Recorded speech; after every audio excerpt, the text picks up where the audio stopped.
Donny's back, baby! Welcome to another episode of the Donny podcast. This is your host, Donny Donato, and I am fucked up right now.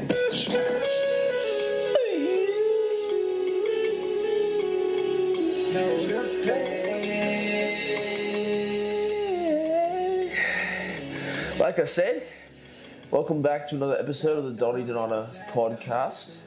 Very happy to have you on. I must admit, right off the bat, I'm fucking drunk, baby. I feel good. I got liquor flowing. I got myself some vodka, some sparkling waters, and some flavoring that will remain undisclosed. I'm hoping that this recording is turning out okay. I'm using some new mics. You're listening to Travis Scott, The Plan, one of my favorite songs to run to, because I'm a racehorse, and a racehorse got a race, as they say. Okay, fuck it. So welcome to the podcast.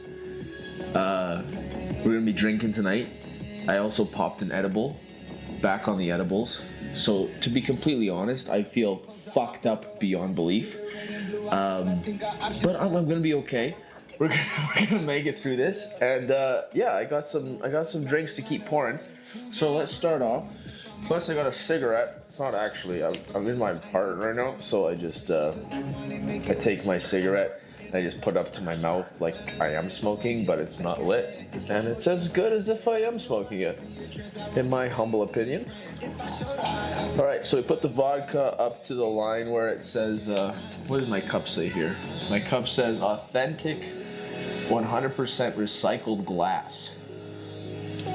So there's a little circle like engraved on my glass cup here, and that's what it says. So that's gross. I'm drinking somebody else's glass, but that's fine. So, anyways, welcome to the podcast. It's 1:14 in the morning, and I'm pouring drinks. I'm high. I've probably had like the equivalent of like 10 beers so far with these drinks that I'm making. Pretty fucked up. I'm also I'm recording myself with a camera here, so this will be fun to watch afterwards.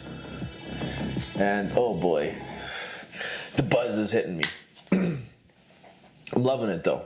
And you know what? Tonight's a special night. So I'm kind of hanging on my own for a change. Usually I'm living with my brother these days. We're a couple of young bachelors yet to find our queens, as the black community would say. God bless the blacks. Love the blacks. Nobody loves the blacks more than me. And so we're a couple of bachelors. And I can't remember what I was talking about. Oh dear. This is going to go poorly. I'm really messed up. But you know what? God is with us. God is with us. We're going to be all right. Hey, it's Christmas. Christmas, baby. Welcome aboard to Christmas. And you know what? I haven't seen any fights yet this Christmas, but I'm kind of anticipating one. And you know what? It's not even December yet. So I'm saying it's Christmas, but it's because people are playing Christmas music. The lights are out. The decorations are out. It's that time of year, even though it's not even December. I'm recording this. Oh, I'm stupid. You know what? Since it's 1:16 in the morning, it is December 1st. So happy December. As of the recording of this podcast, it's December, not November 29th. It's December, but you get what I'm saying. The lights are out, the decorations are out, the music is out. It's Christmas time. So even though we have another 25 days until it's actually Christmas Day, it's Christmas time. And you know what I'm talking about. So yeah, as I go out, and I haven't got any gifts for anybody yet, but when I do, I'm sure I'll see a fight or two. So I'm going to make sure I go to the malls that are likely to have upset, angry rich people, or happy but criminal immigrants that have come, Either those two. So the fancy malls where I can like walk around Louis Vuitton and pretend like I'm gonna buy something, and then listen to all the like angry white trash millionaire wives, that are like, I want a fucking Purple Avenue, and I love it. Love it so much. Or if they like are putting on a show and they're like, hello, my name is Helen and I would like to buy a new purse today. Like, where the fuck are you from? Like, you don't even sound like you're from the planet Earth, but God bless them. And God bless them all, especially the immigrants. Honestly, I'm not mad at the immigrants for coming. I'm mad at the government for allowing it. And like the people that are here, good on you. If I was in your situation, oh my God, you know how fast I would be coming to North America or the United States or Europe? So good on you. The retards that let you come, I mean, they're the ones to blame. So the immigrants, I love you. Go ahead, rape me, rob me, I don't care. But those fucking politicians, screw them. I love you too, by the way. I support all politicians. I support the government. Don't cancel me, please. So here we got our martini going. By the way, when I'm going shopping to try to find fights and secondary presents, this is what I'll be playing. Sleigh Ride by the Ronettes, my favorite, with a twist, with a slight twist.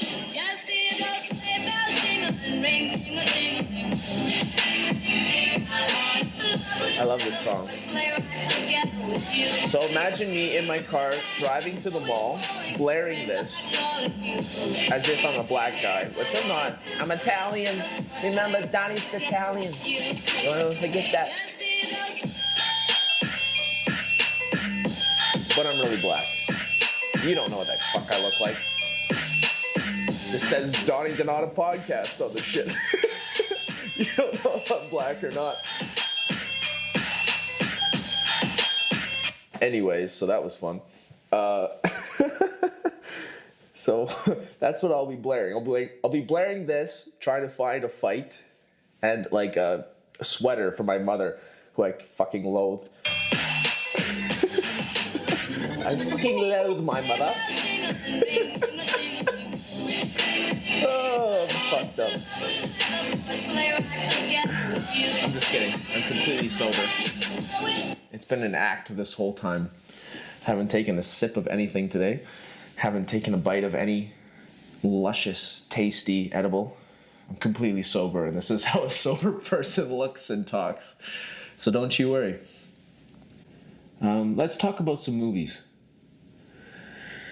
So, I got a few on the list here to talk about today. And I've been watching them, and I've been enjoying the hell out of movies because, yeah, I've just been picking them apart as much as I can. And so now when I watch a new one, I try to give myself over to the kind of magic of it, that it is something not just made by someone else,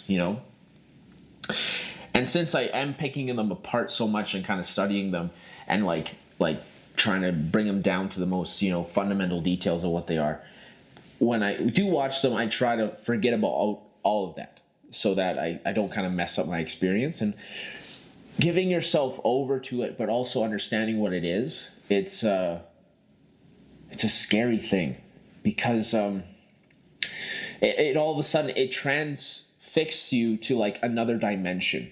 And at the end of the movie, you can be feeling and thinking and just being something that you were not before because you went through this experience. It's like crazier than any drug you could take, or like what people call like a spiritual experience. That's what like watching a really good movie is, and going through it and letting it kind of like just wash over you. And yeah, there's been so many times where I've put on a movie and I'm kind of like, is this okay? I don't know. About 7 minutes in, and I'm just like, okay, well, you know what? Fine. I'm here for it. Something about it has got me there where I'm willing to let it take me, even though so far I don't know what it's about really. I'm just kind of like skeptical, and then all of a sudden something hits me and I go, okay, take me away. I feel it. I understand that something's happening here, and you know what? It's all yours. You can take me. And then I go into it, and I let myself kind of be just like on for the ride. And at the end of it, I forget that I'm not the characters in it, and that I'm me. And I go, oh, right. Whew. But yet me now is different because I've lived that life in that short amount of time. You can live a life in 2 hours watching a movie because of the way you cut it and everything. You could watch a movie that is a lifetime, and that's where we can start talking about simulation theory. But fuck that for now. Oh, that's a later in the pod subject. But just watching a movie can make you a different person because you've lived that life now.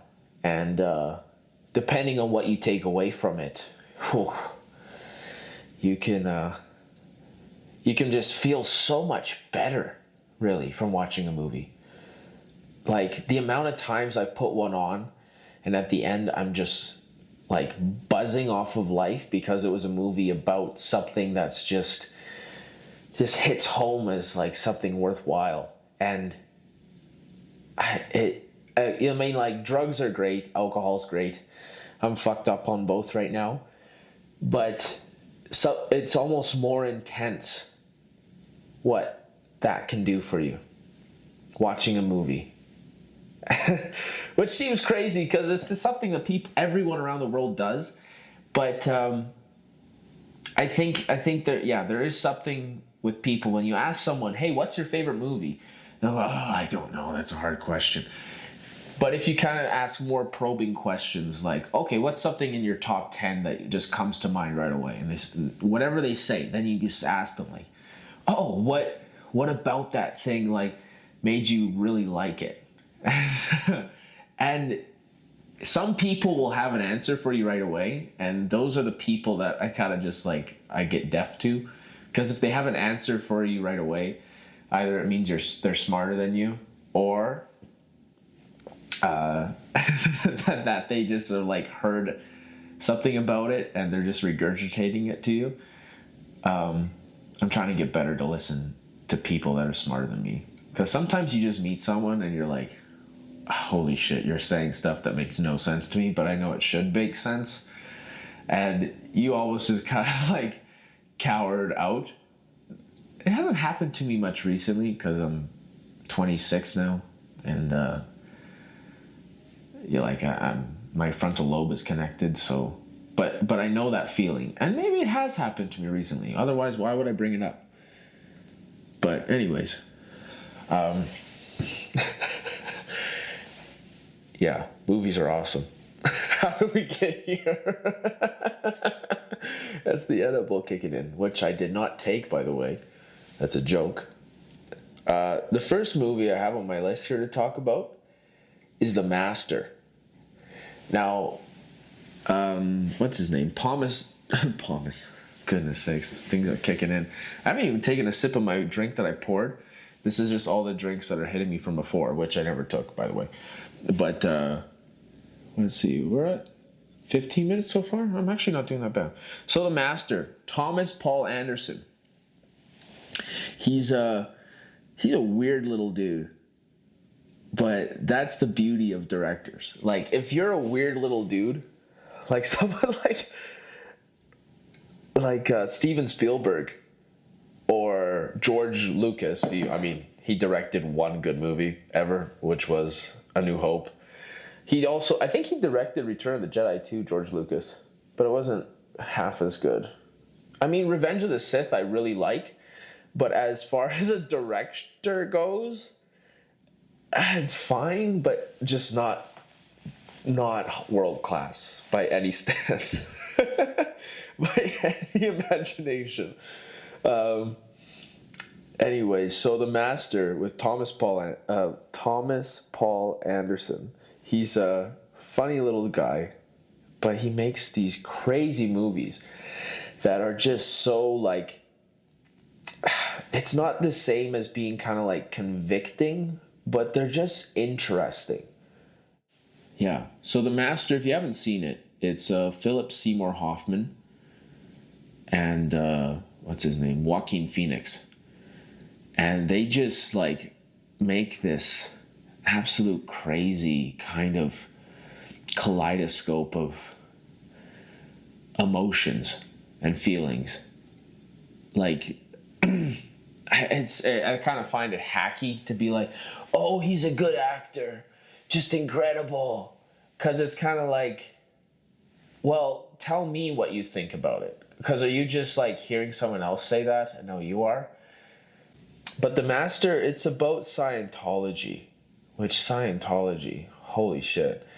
Man, I listened to the pod of Joe Rogan and Theo Von the other day really quick. And Theo Von was like talking about... God damn it. I lost my train of thought. I am fucked up. It's okay. If I watch this in the coming days, I'm going to be laughing at myself. Sober Brett will not be proud of this, but it's okay. It's okay. But anyway, about Scientology, like, it's a crazy thing to kind of just like make up your own religion. And people really, really like it. But yeah, on the Joe and Theo Von podcast, they were talking about Scientology and about how Tom Cruise was getting these awards for being the coolest guy ever. And that just like sums it up for me. It's like we're gonna celebrate being the coolest guy ever. And that's what The Master, this movie by Thomas Paul Anderson, is about. It's about it's not about Scientology per se, but it's like an alternate universe of the guy who created Scientology. That's probably the best way I could put it. And it's just riveting. Like you start off with Joaquin Phoenix's character, which is a guy who gets taken in to this Scientology cult thing. And you start off with Joaquin Phoenix, and he's just like a soldier, and he's jerking off on a beach, and he's like all fucked up. And he's like doing a Rorschach test with a doctor from the military. And they're like, what does this look like? He's like, a penis. And you're like, what does this look like? It looks like a vagina. Like, what about this one? He's like, that looks like a penis going in a vagina. And the doctor is just like unaffected. He's like, oh, another fucked up guy. Oh, surprise, surprise. And so you're with Joaquin Phoenix's character doing all this kind of shit, and he kills a guy with gasoline or something, which is fucking crazy. But you kind of just gloss over it because it's just like part of this montage. And you're like, oh yeah, okay, he was a farmer and he killed this guy who looked like his dad with a gasoline, alcohol, poison, potion fucking shit. And now he's running away. And oh, now he's a photographer. You kind of just gloss over that. But then Joaquin Phoenix, he stumbles onto this boat after he kills this fucking guy, and then he wakes up. And you're like, oh, well, where is he now? Because he's been all over the place, this fucking weirdo. And he's on this ship that's like in the middle of the ocean now. And he gets brought to this guy. And immediately when you see Philip Seymour Hoffman in this movie, immediately you're just like, what is up with him? Because he channeled something that there I am talking about. Oh, I believe he's a good actor because... But I really genuinely mean this, okay?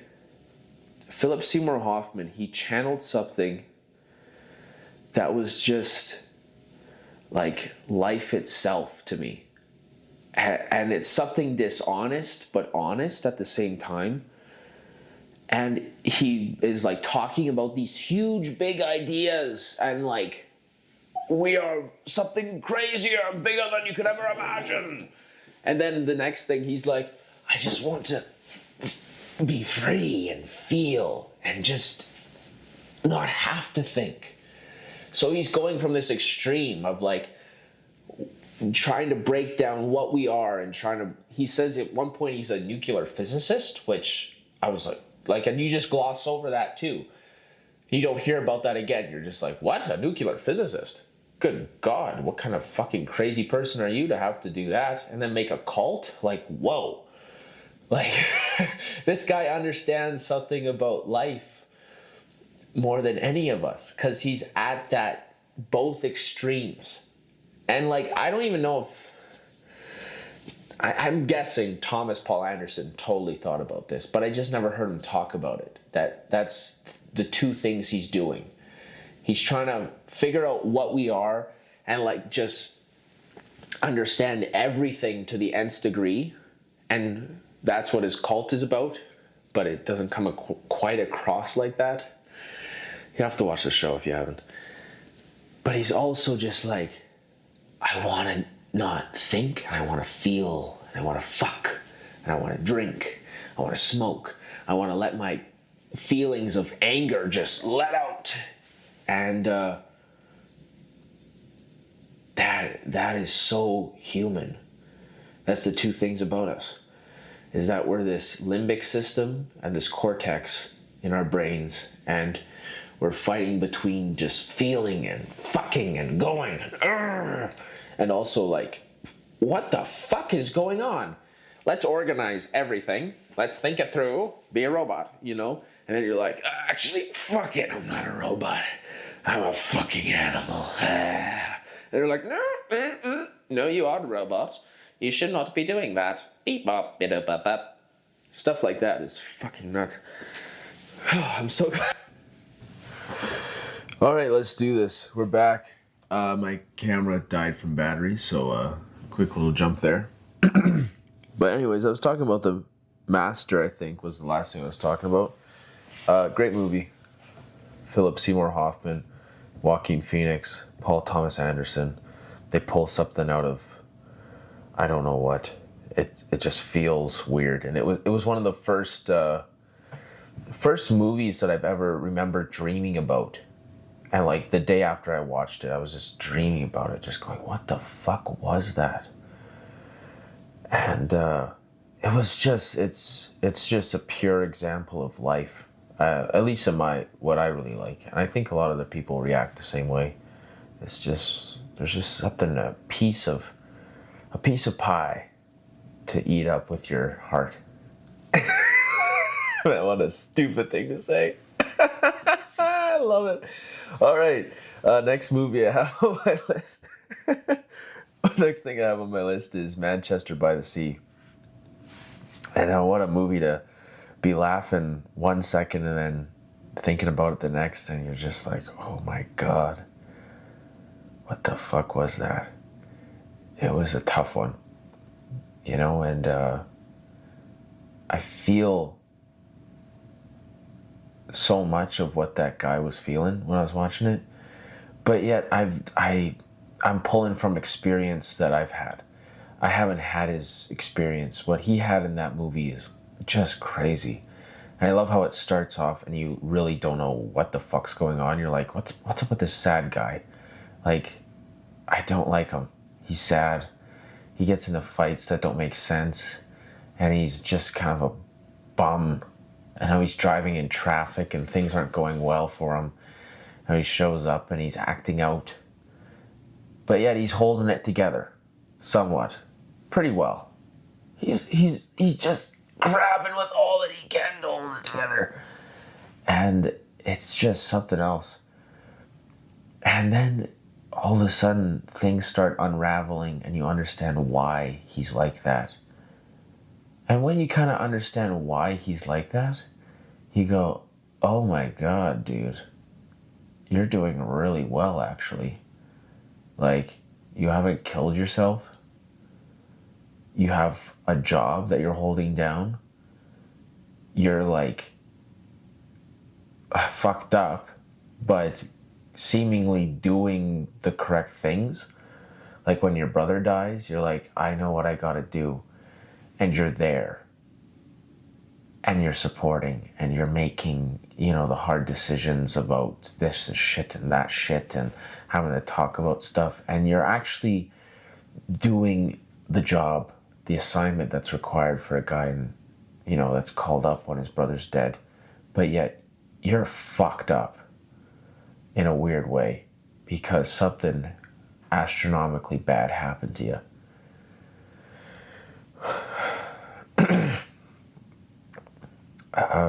And it gives you empathy, and it makes you very thankful that you're alive, and that, you know what, even when things are just so shitty, so bad, and you just feel awful about it, you can make small wins that just compound into something that feels so worthwhile, So just keep pushing into the light. That's what I say. Oh, pushing into the light. What a segue to the next movie on the list, Saltburn. Now, I watched this movie with knowing nothing about it. I think I saw like half the trailer at some point, but I remembered so little. And if I did watch the whole trailer, it was very vague. I got the vibe of what the first half of the movie is from Saltburn. And I'm sorry if you haven't seen it, I might be spoiling it for you. It's still, fuck. I don't want to ruin it for you. Okay. You know what? You get the vibe correctly, but then things take a turn. And it's not quite, maybe. And when it takes the turn, you just go, ugh. I thought this was kind of where we're going. And there's certain stages of where the turn is taken. And boy, it fucks with you.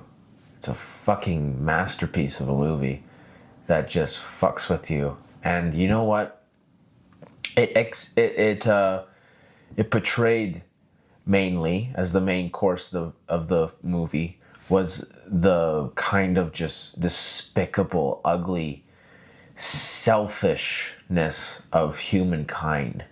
And because it just like showed absolute unadulterated, just seething evil of selfishness, it made me want to be a less selfish person. Because it showed me that face to face. And I went, holy shit. Oh, that's not good. Being so selfish that you are willing to exploit others is such a just horrendous disease that just affects everybody to some sort of degree. Now, not everyone is as selfish as the other guy, right? Some people are quite selfless, but I truly believe that it runs in everyone's veins to be selfish and to think about their self and how to promote their self and how to live in it. And I think that's good to an extent, right? But there's a happy medium to anything. Too much of anything is too much, right?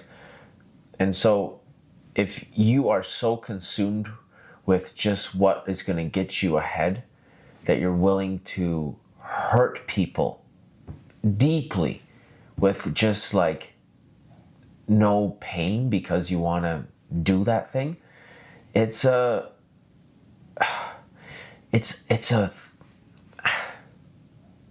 causes pain on a level that the person who's inflicting it just can't understand,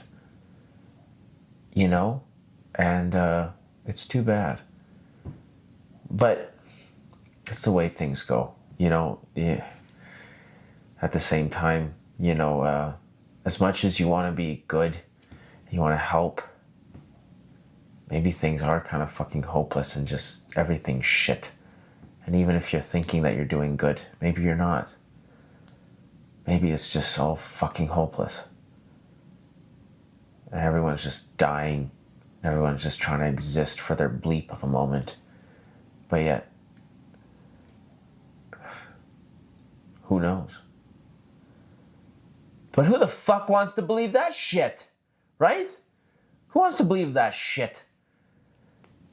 Even if it's true, stick your finger in its fucking ass, your middle finger up it, and say, I'm fucking in charge. Guess what? Even if all this is for fucking naught, I'm gonna live like it fucking is. How about that?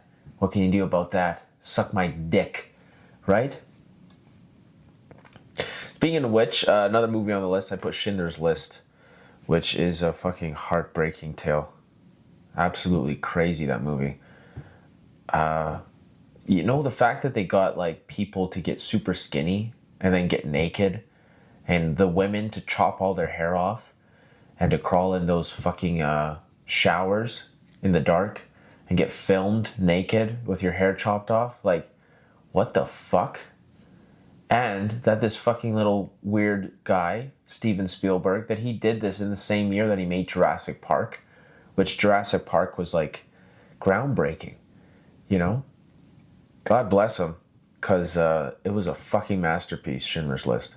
I absolutely loved it. You know, it's a little bit kind of pretentious being black and white and kind of the way Spielberg does some of the dialogue. But I love that, actually. You know, I like that it's a little bit pretentious. It's a little bit kind of over the top. But yet in a very honest way that you imagine, like, yeah, a lot of it was like this. And kind of sexy in this way, you know? And, you know, plenty was, I'm sure. Plenty was. But also just the horrificness of that movie. In this kind of gently portrayed way. It's weird. So weird. Oh, another Jew movie. Oh my God. This one that I put on to talk about is fucking nuts. The Brutalist. If you haven't seen this movie, it's not worth your time, but I suggest you watch it anyway. There's so much good about it. So much good about it. It's an absolute beautiful movie. I love it. But it's also fucking retarded. Like, oh my God, such a sniffing your own ass, just like being such a fucking kind of just cunt of a man, that director. Oh my God. But I love it at the same time. And afterwards, I was thinking like this. I'm like, what did you do to me? You literally brought me along for the shittiest kind of just nothing ride ever. But I kept on thinking about it. And it just consumed me. And I was just like, what the fuck was that? And even though I knew that was what the kind of reaction you're supposed to have, I didn't give into it until about like the third day after watching it. Which is crazy. It took me 3 days to kind of be like, all right, I know you wanted me to do this the whole time, and I'm going to now because I keep on thinking about you. So it's kind of like the ugly girl at class that just like you get to learn her personality and you're like, oh God, I would totally fuck her. And you're like, oh, I just like her. She just makes me smile. I'd fuck her even though she's fucking 2, you know? Maybe not a 2, maybe like a 6, you know? The 6 that turns into a 9 because she's fucking fine person. That's actually not weird. That's actually not weird. Speaking of weird, there's a man by the name of Tucker Carlson. And he fascinates me to no ends. Like, he's like Mickey Mouse. He goes, ah! You know, what the fuck is that? What is that? Ah! What is that? What is that? Ah! What is that? What is that? Ah! Like, that's what Tucker Carlson is. At least when I imagine him. But even though he does, what is that? What is that? Ah! That's what he is. Even though he does that, there's something about him that I'm like, oh, this guy understands what life is on a level that, like, most people don't. And he's so articulate and able to talk and, like, get his points across with this arrogance that you trust. But yet at the same time, sometimes it breaks through and you go, what the fuck? This guy's insane. And other times you're like, oh, I think this guy's, like, really smart. But you know what I don't like? Is he talks about how he loves, like, pheasant hunting and fishing and the woods and his dogs and his family. Like, what the fuck is that? I love my family.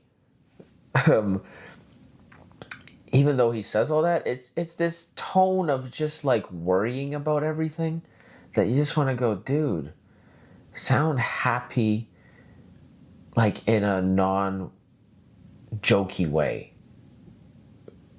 But because even when he does talk about, well, I love my family and they're so good to me and I love them. And so why would I not love them? Because the government is trying to shut me down. And it never really comes to a crescendo of, with Tucker.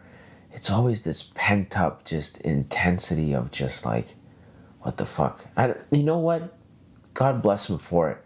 I remember during COVID, me and my brother, we would make big burritos at home. And they were so good, these burritos we make. I know burritos are kind of gross to me, but the way we made them were really super fresh and with like really good ingredients and like these sauces and everything that were just like, It tasted like white people food. No offense to my brown brothers. Fuck, I'm getting canceled for this. God damn it. But they're so good. So we'd sit down with those and we're eating these big burritos that are super healthy and good for you. And we're watching Tucker Carlson while he was on Fox News. And just, it was our favorite news program because we knew that Tucker would cover the shit that matters. And then at the end of the program, it would be something that is like, what the fuck? You're talking about this? So it was the best news coverage because then Tucker would talk about the shit that actually matters that's going on in the world. And he would bring a point out that you didn't really kind of think of before the show. So you see like the headlines, what's going to be on the Gambit today. But Tucker always would say something and you're like, wow, yeah. And you could completely disagree with it, but it was undeniably like, And that is something that most people, I think, are afraid to lean into, is to be that kind of person. Where when someone talks to you, they left going, what the fuck? Right? That doesn't sound good. It's honestly so funny. So funny that someone should leave talking to you and the reaction you want them to have is to go, what the fuck? But what I'm trying to mean is that when someone talks to you and they leave, they go, that was something so kind of out of the ordinary. Man, and that sounds even cheesy just to say like, oh, you have to be out of the ordinary, because really all it means is just give some fucking effort socially, you know? Just let shit fly. Because even when I meet people that are super kind of just quiet and only say 5 words at a time, I don't believe it for one bit. Because I know people that are like that, and then you get them out of their shell and then they're a fucking nutcase, you know? So, anyways, Tucker Carlson, a fucking gem. But I would appreciate if you could kind of feel like, around Tucker. I don't think that's a possibility in God's fucking creation. Which, speaking of God's fucking creation, I wrote this down to talk about. AI. God damn it. We're all fucked. Like, we're fucked just like little worms squirming around in the dirt. And, you know, the industrial age is coming. That's what I think will happen. I'm not 100% sure. And I'm very, very happy to welcome the opposite argument that states that, yeah, we're going to be okay. But AI does freak the fuck out. Like, if you... Terminator is another movie I didn't have on my list, Beard, but when you just kind of see that, you're like, that could happen. That could happen. There could be, you know, robots walking around like us that are just like all steel because shit is weird and existence happens and all of a sudden we're blah, right? You could see that happening. But it's probably like the possibilities are actually worse than we understand. Like, the thing is, I'm talking about this and I kind of like can grasp stuff, like, especially when I talk about Terminator, that kind of like puts it in perspective because you can kind of live that experience, right? Like I was saying before, when you watch a movie, but like the smart people are either too excited or too afraid about all this. And that should freak you out. That the smart people are either really excited or really fucking scared. You know? That's not good. That means, like, if you really understood what the fuck's going on, you'd be going, oh God, we're fucked. At least that's the conclusion I've come to. But who knows? Who knows? But at least for right now, we get to live for a little while. And whether by nukes, by AI, by an asteroid, or by just time itself and reasons that we have yet to conceive, just wipes us off the face of the earth, we get to be here. And we get to live. And we get to be us. And I heard this song recently. It's an Irish group, and they're just singing about their place where they live, and about their hurley, which is like the Irish field hockey, and about the team they play on, and their fucking uniforms, and the home, and just living life. Being a little tipsy on a few beers, and going down to the fucking shoreline, and having the ocean full in your eyes, and just feeling the world beneath your feet. Just being a little fucking tipsy. You and the lads, and you're just enjoying yourself, and you're gonna go see the gals later. And that's fucking exciting. Go see the gals with their beautiful pussies hiding up in their pants that are just waiting to come off, you know? And you're sniffing the air, you smell the earth. You can see the earth, you feel the earth, you understand that you're on this fucking planet, and you feel it and it loves you back. And God knows why you fucking grew up out of the ground, but you did. And here you are walking around. There's some fucking purpose to this, right? There's got to be. God bless us. And that's why we say thank you to the Lord above. And this is Calais by Kingfisher.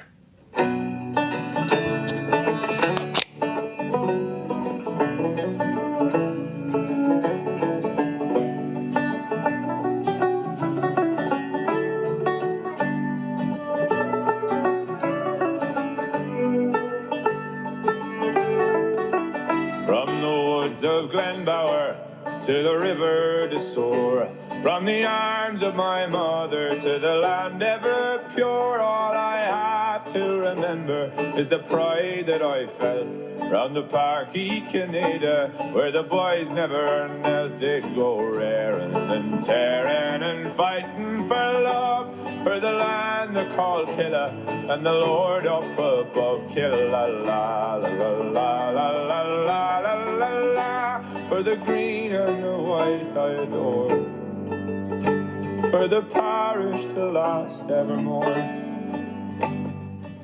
I miss this kind of shit. I grew up in a town that would play shit like this, and there's something about having a community and family and friends and a purpose that is close to you, your family, your loved ones. That's what it's about.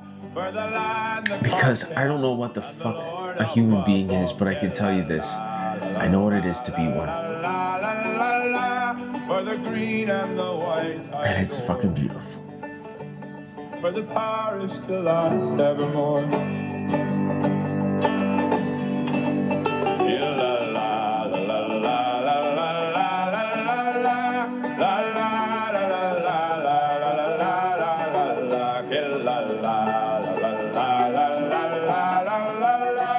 For the green and the white I adore, for the parish to last evermore.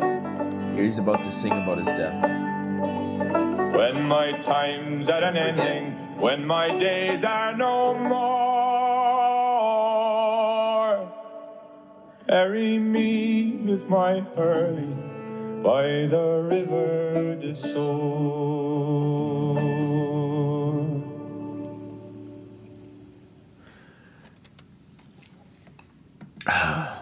doing great emotionally after that one. That one got me going. I feel like I'm full of life. I feel absolutely full of life. But a lot of the time, this world doesn't feel like it's my home.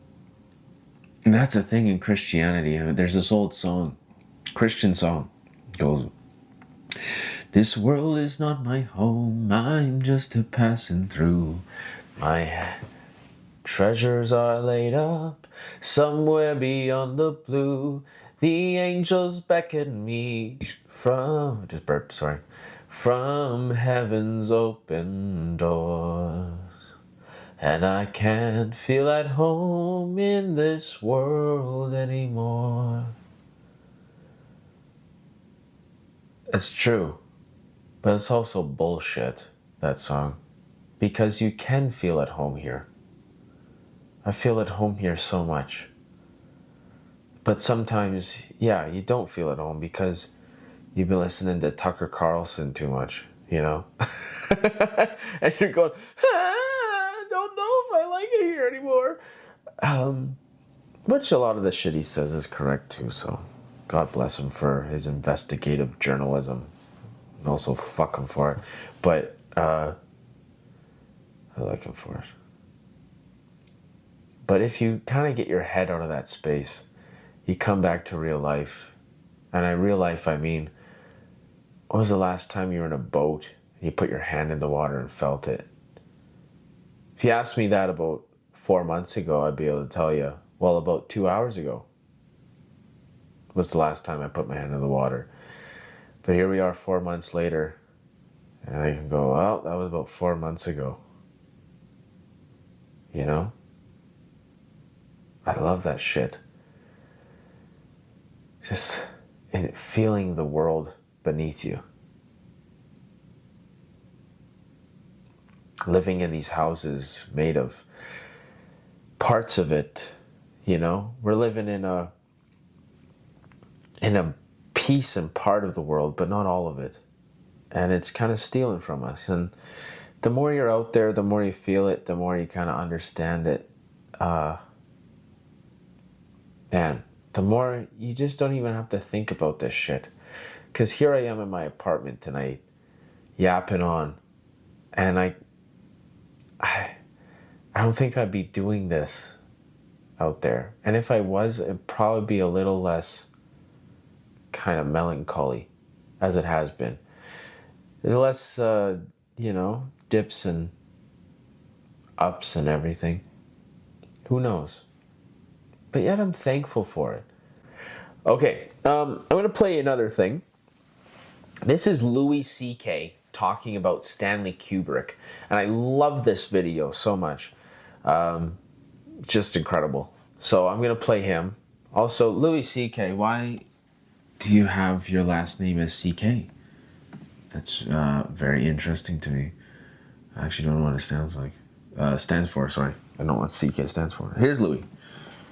Let's talk about 2001 maybe. The very opening of the movie is like an orchestra tuning up, and it's the suggestion. There's black before you see MGM. There's black, and you just hear this pulsing. You just hear the strings, and then you get the MGM logo. This is something pre-MGM logo. Yeah, and then the boom, boom, boom, and it has a theatrical opening. Stanley Kubrick. 2001 and all this thing, and then you get this really strange sequence with the animals. First of all, the pigs and the monkeys together. I don't know how he did that.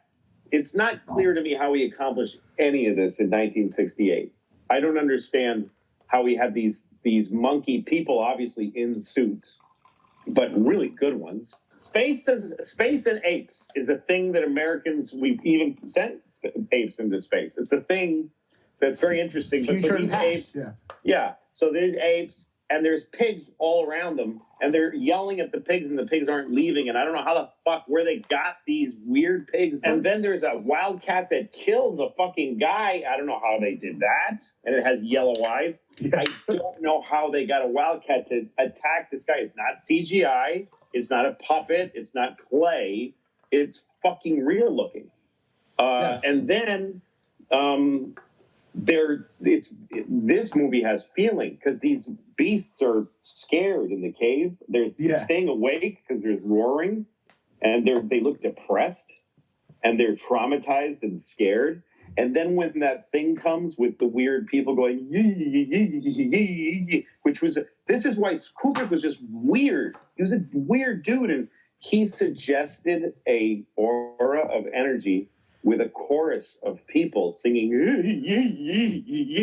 and you see the apes trying to touch the thing, and at first it's sort of too hot to touch, but then they're able to really smoothen it. And then he has this incredible restraint, because just as that scene is warming up, it cuts. It's just suddenly over. You don't really resolve it. And it goes back to these quiet, peaceful shots of this fucking probably Joshua tree. And you're left going, what the fuck happened? He's willing to do that. And most filmmakers today won't do it because audiences have demands, and they say, I want it to be clear, and I want to know what's happening. But he goes, we're just starting to show you this, and now we're taking it away from you. And you're going, what the fuck happened? And it keeps you a little nauseous and unsure. Very specific moment in this movie where the monkey throws the bone in the air. It's almost corny, but it's good. The bone tumbles through the air, and it becomes a spaceship. And then this beautiful music starts, and it kind of suggests that there is beauty in our aggression, that our aggression leads to things that are celestial and beautiful. The second half, everything that happens on that ship with Hal and everything, and then the ending is so big, and it shrinks in your memory, the first half. Yeah. But the first half is a very important. Yeah, and I mean, the first part of the movie is about this guy, Dr. Joyce, who his story just ends. It doesn't get any conclusion. And Kubrick isn't that interested in him as a person. He gives him one personal scene where he's calling his daughter, which is made so to make it clear to you, don't worry about this guy. He's not a father who has issues. He's not like in a bad marriage. Look, I have a big question. What is a bush baby? That's what I want. It sounds like you're allowed to buy African babies. What do you want? A bush baby, huh? We'll have to see about that, because these aren't space people. The mundane. These are corporate people. These are managers. So yeah, like I'm sure they gave him options for like the first drawings they sent him for like the inside of the space station that goes in circles in the Earth orbit. That the inside was all bumpy and lots of lights flashing. And he was like, no, it's a hallway of a government building. Yeah. It's a immigration way station. But the floors should just be gently curved, because you're always walking in a circle. And it's crazy. You go because you really believe that's what they would build. Then he has this sequence to get you to the moon that takes a long time. And it's plotting and it's slow, but there's a point behind it. We hadn't even been there yet. Which is crazy. This movie there were space movies. There were spaceship movies, but it was just about the kind of boyish, like silver, and like, turn the laser beam on the thing, and monsters. They weren't serious movies. None of them were. And what he does here is very meticulous, which is the first thing that takes you out there. There's two different ships that he travels on. One of them is like a little airplane, because it has to make its way through the atmosphere, because it's meant to fly with wings. But the thing that goes from the space station to the moon is just a ball. And it's a completely different world than the spaceship that has airplane seats with fucking jet blue fucking screens in the seat. I mean, it's so exact. I want to know what movie he's watching, but he's watching a movie on a screen in front of the seat in front of him. It's precisely like today's seats in movie theaters. I mean, on airplanes. And it's not NASA. It's Pan Am, which is an airline I remember flying when I was a kid. With playing with gravity and playing with relative motion, and the flight attendant walking in the upside down, which I don't know how he did it. In today's cinema, I don't know how he did it. It looks so good. It looks better than a lot of modern effects. Yes. But the fact that he takes such a long time to get you out there, and the logic of how he does it is so precise. And the massiveness of the space station that they fly into. It's bigger than any science fiction. They have never made something look so big. This is the crazy thing about this movie, is that it's a strange, abstract suggestion of being itself, and then it's a space movie, just a fucking satisfying space movie, and then it's a mystery, a strange mystery, and then it's a horror movie, fucking horror movie, and then it's a action film, like how David survives. And then it ends as just a fucking art house, nutty, crazy, psycho, what the fuck, philosophical painting. He does not follow your basic 3-act storytelling structure. I can't think of any of his films that do that really go like set up the characters, take them through their conflicts, resolve it, and land the movie. He doesn't do it. He doesn't care about this movie has 2 parts, and and Kubrick says he wanted to suggest these things. He wanted to give people a feeling of this stuff cinematically instead of explaining it. And it wasn't meant to be like, well, that's not what people. I fucking love this shit. That's it's one of my favorite things. It's to listen to Louis C.K. talk about shit, especially movies. It's where I get my inspiration. So a movie that I would talk about like that for hours, but I'll keep it short, because it's a movie that I would suggest for anyone to watch. Oh, it's not just an experience. It's like an education about kind of where we are and what could happen and what hasn't happened and everything. And it's a movie called Threads. Threads. Threads. It's an absolute fucking mind fuck of a masterpiece that seems so real that it fucked me up for like 3 days, and it's been a long time since like a movie could do that, where it was like such a crazy horror movie or something that it just fucking messed with me. But this one did, and I literally couldn't sleep on my left side because my back wasn't toward the window, and I thought if my back is toward the window, then if a nuclear bomb goes off, then I'll be fine because my jugular won't get cut. At least that's just kind of what I thought. And I could be wrong, but about which side I should sleep on. But it's about nuclear war. And it's a low budget looking, terrible English mid-80s type of movie. But yet if you can stick it out to about 1/4 of the way through, you will be hooked, and it'll be the fucking craziest experience of your life. If you're willing to give into it, because it is so real that no horror movie could ever capture, that you believe that this is an actual possibility, that a nuclear bomb could go off, and then we're in this fucked state. And it's so visceral and primal and real that it fucks you in this way that nothing else can. And if you ever get back into the kind of mindset that you're in when you watch it, you'll just go, oh God, this is terrible, our world. Even before a nuclear bomb goes off, you just look at the world differently because you're like, oh, right, we're just trying to make it the best we can. We're just trying to make it the best we can. But that's what we're trying to do. Because life is hell.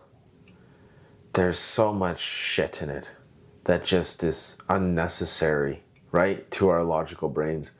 That's just like, ugh, I don't like it. But yet, right? Even with all this shit, all this depressing fucking shit that makes you not want to live at all, there is so much that can make you want to live, right? Like, life can be hell or it can be heaven. And it's up to you. Life can be whatever you want it to be, because you're just an organism that has a brain that you're living inside of, that maybe has a soul, that maybe you're watching this brain and organism having. Like, what the fuck? Like, God knows what the hell is going on, right? And we say God knows, and God knows who God knows is what God is, right? It's fucking weird. But if you want something to happen, you can kind of just want it really hard, and then you'll end up doing the stuff that's required and then get it, right? This is like, life coaching 101. This is like how to be successful and rich. No, 101. If you think about it, you'll bring about it, right? Come on now. But even those fucking douchebags are onto something, right? They're winning, right? In the game of life, as far as what money goes, power, shit like that, right? Some of them actually come across as being like thoughtful human beings that I can kind of trust.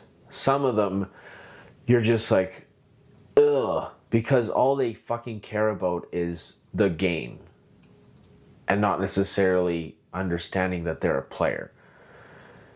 I just gotta stop being too philosophical here. But what I'm trying to say is, if you want something enough, if you want to have a good life, if you just want to enjoy yourself, if you don't want this to be a shitty ride, you can make that happen through your heart and through your desire and through your fucking resolve to fight. You can make it into something better with just like a little more.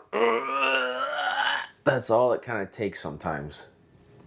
And the next thing you know, you're like, oh, this is so much better.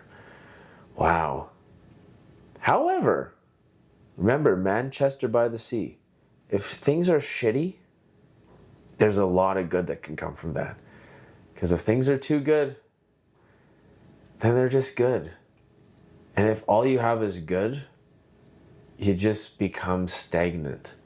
And the next thing you know, everything's so good that you're just going, or maybe not, because I've never been there, so it might be actually just exponentially better, and the better things get, the better they are. But what I'm feeding off with that kind of thought process is that a lot of rich people I've met are the most kind of like fucked up people. But then I take that back too, because I've met so many fucked up people that are poor. You know what? Here, humankind in general is fucked up. It's not hard to be a fucked up person. Everyone is, to one extent or the other. And God bless everyone. Love them all. I love them all. Speaking of loving them all, I don't have a girlfriend or a wife, but I would like one. And as I mentioned before, I'm 26. I'm getting up in the years. And to not have someone to have children with, where you're like, hey, let's have multiple children. You and me. Yeah, let's do it. Come on. You and me, we're going to make more of you and me. And we're going to raise them. And they're going to be fucking freaking out like us too, because what the fuck is going on? But it's great. And we'll kind of go, ha ha, because they have to do what we did. God love them. Whatever God is, as we said before. But yeah, I would like to find somebody that I could go, hey, come with me. We're going to go and have some kids, have a home together. We're going to spend a lot of time together because we're going to have these kids. And you're really sexy, so makes my bottom half of my body want to thrust as much as possible into your bottom half of the body. Because if that happens, then we'll have children. And you know what? You're really sexy. Did I mention that before? Yeah. Anyways, I just like the lines on your body. They're really nice. makes my lower half of my body get all excited, and I start getting hard. Wait, oh yeah, you don't know what hard is? Okay, feel this. Oh, she just felt it. Oh, she's sticking it in her pussy. Oh, come. Oh, my God, I got a baby in my arms. How did that happen? Oh, right. I remember. And that's what happens. That's what life is all about. It really makes it not very romantic, right? So I'll keep it to more of the Jane Austen version. It's like, oh my God, he's such a good man. I'd love to give myself to him sexually. That's a little more romantic. So that's what I hope it happens. I'm looking for a girl. I love them. What else here? I was listening not a while back, pretty recently, to the Sean Ryan show, and that fucking guy, good for him. He's made a big fucking following, but he's sometimes kind of dry, but I love him regardless. He had SEAL Team 6 guys on, and just them describing their life where they were in this kind of just like flow state constantly of, I'm good at what I do, I gotta keep doing it, not because it's something I do, but because if I don't, I'll die, and if I don't, my brothers will die, and if I don't, I'll let people down, and if I don't, I'll look like an idiot, and if I don't, this is all just like fucking intense, because it's life or death with a skill that is like 1 in a million, you know? And God bless them for it, that they did it. And I hope that what they did was for good. And I think it was, most of it. And especially that they're doing it with a good heart. You know, even if you're killing kids and people and everything, and you really shouldn't have, you were doing it with a good heart to try to save your family. So it's not that bad. I'm kidding. It's awful when any atrocity happens, but what can you do? What can you do? Makes me want to get up the abortion argument back up. What an argument that is. Like, if you're yeah, God bless you. If you really like to argue about abortion, God bless you. That's fucking nuts.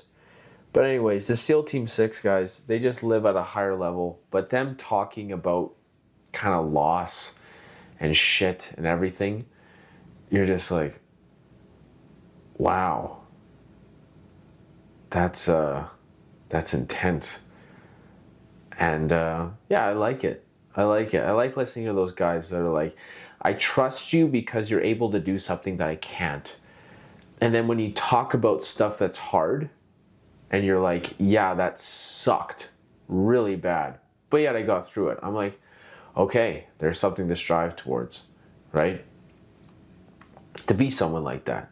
That's like, yeah, I risk my life for my family on a daily basis, and it takes a lot of skill. Like, that's something so primal and tribal and just like in your DNA to follow, right? Is someone that is like top notch in their character, in their skill, in everything, right? That's what we're all striving towards. That's what religion is about, mainly. It's trying to be better. And there's an advantageous way to take advantage of people that are trying to be better. And that's what a lot of religion has done. But not all of it. And a lot of it has helped people become better.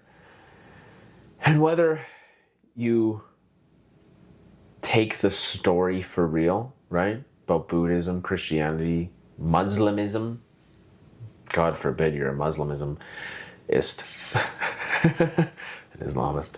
But God forbid you're something like that, or, you know, fucking Mormon or a Jehovah's Witness or a Scientologist or anything. Whether you kind of buy it or not, just the idea of thinking in that way, that it's like, hey, our life isn't forever and you want to be better.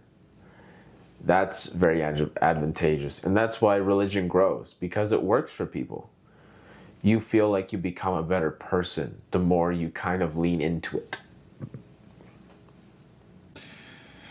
Anyways, that's the Donny Donata podcast. It's probably fucking a little much, but God forbid. I'm on like 15 fucking beers and I've had way too much fucking cannabis, edible, sativa that is.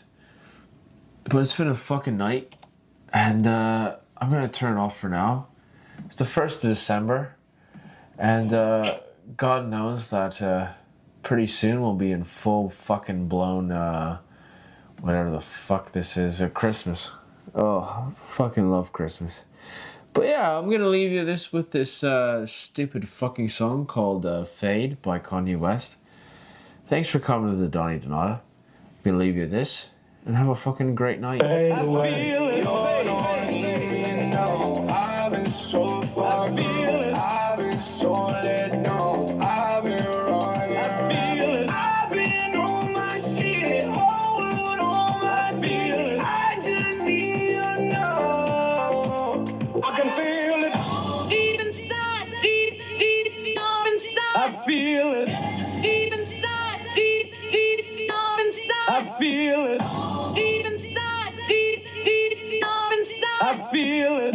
Deep inside, deep inside. I can feel it. Deep inside, deep inside. I feel it. Deep inside, deep inside. I feel it.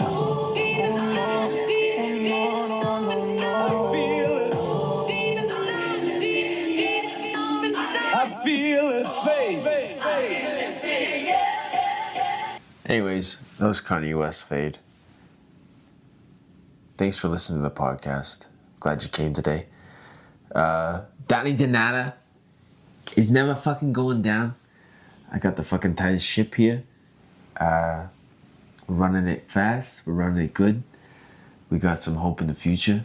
I can see shit lining up. And even if I die tomorrow, I've lived a life. I've lived a life that I'm very thankful for. And God knows what might happen. And God knows what God is. But here I am. And here I'm living. And this is my fucking podcast. God bless y'all. Have a good night. You know I will.